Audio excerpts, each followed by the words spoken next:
హైదరాబాద్ లో ఇన్వెస్ట్ చేసిన వాళ్ళ పరిస్థితి ఏంటి? Nothing will happen to Hyderabad. కొనుక్కున్న వాళ్ళు పానిక్ అవ్వాల్సిన అవసరం లేదు. అదే హైదరాబాద్ ని మనం చూసుకుంటే Hyderabad is already developed city. అది మనం ముంబై హైవే కావచ్చు, బెంగళూరు హైవే కావచ్చు, శ్రీశైలం హైవే కావచ్చు.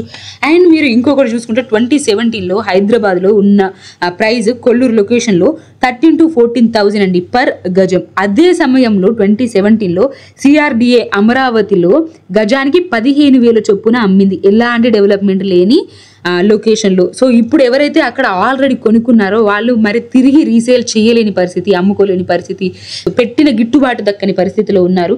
అండ్ 2014లో ఎప్పుడైతే ఆంధ్ర బైఫర్కేషన్ జరిగిందో అప్పుడు కొల్లూరులో మనం చూసుకుంటే ప్రైస్ గజానికి 4,000 ఉండింది.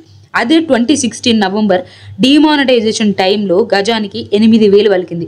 అదే 2018 December Telangana elections pre elections టైంకి 19,000 to 20,000 ఉండింది. 2024 కల్లా వచ్చేసరికి కొల్లూరులో 30,000 to 35,000 అయిందండి గజానికి.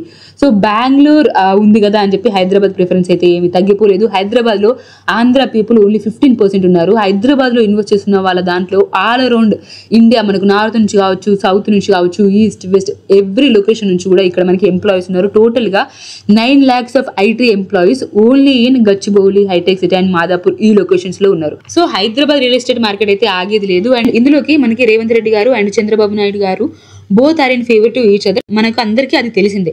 సో హైదరాబాద్ ఇప్పుడు ప్రజెంట్ 3 zones గా డివైడ్ చేస్తున్నాము అని చెప్పి సీఎం రేవంత్ రెడ్డి గారు అయితే చెప్పారు. సో దాంట్లో ఓఆర్ఆర్ వరకు కూడా అర్బన్ జోన్ గా, ఆర్ఆర్ఆర్ వరకు సబర్బన్ జోన్ గా, మిగతాదంతా కూడా రూరల్ జోన్ గా ఆయన చెప్పారు. అండ్ 2050 మాస్టర్ ప్లాన్ ప్రకారం ఇప్పుడు ఆల్రెడీ ఉన్న మెట్రో ఎక్స్టెన్షన్స్ అయితే కంటిన్యూ అవుతున్నాయి. అండ్ దీంట్లోకి మనకి ఎక్స్ప్రెస్ హైవేస్ కావచ్చు, లేదు మూసీ రివర్ డెవలప్మెంట్ కావచ్చు, లేకపోతే ఓఆర్ఆర్ నుంచి రీజనల్ రింగ్ రోడ్ వరకు ఉన్న రేడియల్ రోడ్స్ కావచ్చు, satellite townships all around the city 360 degrees Hyderabad చుట్టూ చేస్తాము అన్న ఆయన ప్లాన్ కావచ్చు. అండ్ ఫార్మసిటీలో ఆయన చేస్తామన్న ఫార్మ్ విలేజెస్ కావచ్చు. So Hyderabad real estate market అయితే కంటిన్యూస్ గా బూమ్ అవుతూనే ఉంటుంది. అండ్ దీనికి మనకి లాస్ట్ ఇయర్ లో జనరేట్ అయిన రియల్ ఎస్టేట్ రిజిస్ట్రేషన్స్ కంటే ఈ year after CM Revanth Reddy garu వచ్చిన రిజిస్ట్రేషన్స్ ఎక్కువ. And Hyderabad real estate market కి ఏపీలో వచ్చిన గవర్నమెంట్ కంటే హైదరాబాద్ లో ఇట్ సెల్ఫ్ టీఆర్ఎస్ తర్వాత గవర్నమెంట్ టోటల్ గా కాంగ్రెస్ వచ్చింది. So this is a big change. So ప్రభుత్వమే చేంజ్ అయినప్పటికీ కూడా హైదరాబాద్ రియల్ ఎస్టేట్ మార్కెట్ అనేది మాత్రం ఎలాంటి వెనుదునుకులు కానీ చెవి చూడలేదు. అండ్ లాస్ట్ ఇయర్ కంటే ఈ ఇయర్ ప్రాపర్టీ రిజిస్ట్రేషన్స్ అనేవి ఇంకా పెరగడం అయితే మనం చూస్తున్నాము. సో ఎవరైతే ఇన్వెస్ట్ చేశారో హైదరాబాద్లో మీరు ఎలాంటి టెన్షన్ కూడా పెట్టుకోవాల్సిన అవసరం లేదు. Don't worry and don't panic.